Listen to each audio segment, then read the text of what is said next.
La première réunion, la biso va retomber sur les aïeux positifs. Il y a négativité, il n'y a pas de retombées négatives.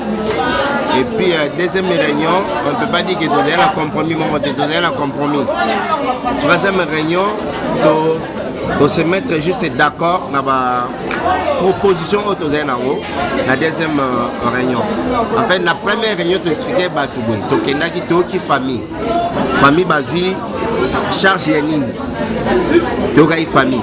D'emblée, tu d'abord, Diana a une famille biologique. On ne peut pas que tu aies une famille, tu as imposé Bango. Bango, il faut que tu charge basée pour nous. Mais étant donné que tu as juste porter parole, il y a des comédiens, juste une échantillon, tu as papa, on était obligé à faire ça quand tu es rendu dans les collègues. J'ai expliqué que la famille charge une basée. Toyoki ba proposition à Bandeko, c'était prévu alors Tozonga. Poto Kineko, Yebisa Bango, ba charge au biso ba comédien, tout le monde qui tokoki kozwa. C'était comme ça. Et pourquoi les lots yé, peut-être Bandeko, on s'est mis d'accord, na point, na jour il y a sorti accord. Et puis, si Bango qui biso ba comédien, tous en mesure aux attaches à Eloko Bouena et Eloko Boulou.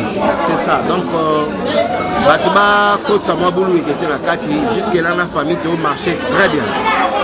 Les lots, tu as dit pour tout dans la négo, on va payer ma contribution, on va connaître la contribution pour te renforcer qu'est-ce que biso. Pour toujours rappeler toujours dans la négo que Diana ou Atiki biso, Atiki bana mi balé.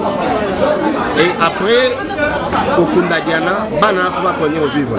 Donc tout le gars c'est tout. Sangisambo moko et puis to Kunda Diana à Boupia. Non, tu as besoin de Kundi Diana et puis tu ticket en fait là pour la famille pour que bana na baso mais ba savon pendant un mois, ça serait une bonne chose. Ok, âge, tu as évité matanga ya Diana, pour dire que na famille et pour ça la car na makala ou bien puis nous charge, il y a pour louer un espace pour organiser. Biso la famille de Tambola de père, de commun encore. Jusque-là, tu as option de proposer, ils m'ont passé la place au matin d'escalier. Ils m'ont passe pour la bango. Ils fait la place, ils ont la place pour la et ils ont makala parce que pour ne pas dire un espace à monter. Donc la place, on va communiquer les gens pour la vie mutuelle. Donc jusque-là, on a fait la recherche, il y a pas place. On peut pas place, on va essayer de s'organiser pour après qu'on se concerne la famille, on a compromis, on a été donné pour ça. Donc, pour s'organiser, comment on pallier dans ma campagne, il y a des morts qui consortent. Donc, c'est dans l'organisation de ma campagne sur le PSAMé. Donc,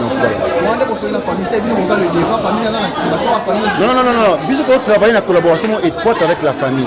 Il y a vraiment une collaboration bien. Donc, cette famille est compliquée bisoté. Biso non plus peut-être compliqué parce que Bango déjà qui prêt pour nous kunda oya Bango ndeko. Mais si le corps baby qui Diana avec appartenir peu sous la famille artistique parce que Diana au Bamba yeba qui lelo azaka Diana au Bango te a commis Diana au azaka connu comme artiste comédienne. Yango bazaki un peu large ya kondima peu au la proposition na biso. Nous avons proposé Bango ba au biso to Zukuna et voilà ensemble avec la famille que nous kuna ndeko na biso avec honneur, avec dignité pour mieux sauver les cas dans les calmes. Donc voilà. Jusque là, non, ma soeur, vous avez raconté, ceci et cela. Non, dans les calmes. Il y a de ces comédiens-là au Bandimi, quelques responsabilités. Ça sera annoncé dans l'ensemble de vos programmes surtout et puis dans les calmes. Donc il faut poser là-dessus la question à Bobo, quelle sera sa contribution par rapport à Makamboya aux alliés à l'organisation. Donc voilà.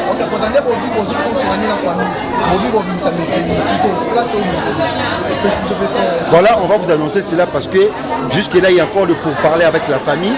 Pour négocier si Diana et puis dans le bien parce que c'est une famille vraiment réfléchie, on va comprendre les bisso et les bisso peut comprendre les bango. Donc voilà.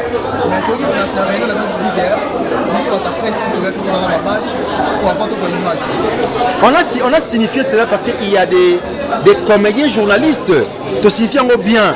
Va comprendre que biso du financement pour la Diana. tellement que c'est la corporation des artistes, ton limite contribuer. Binopé, quand vous allez couvrir l'événement à Bisso, vous savez comment est-ce que vous bénéficiez.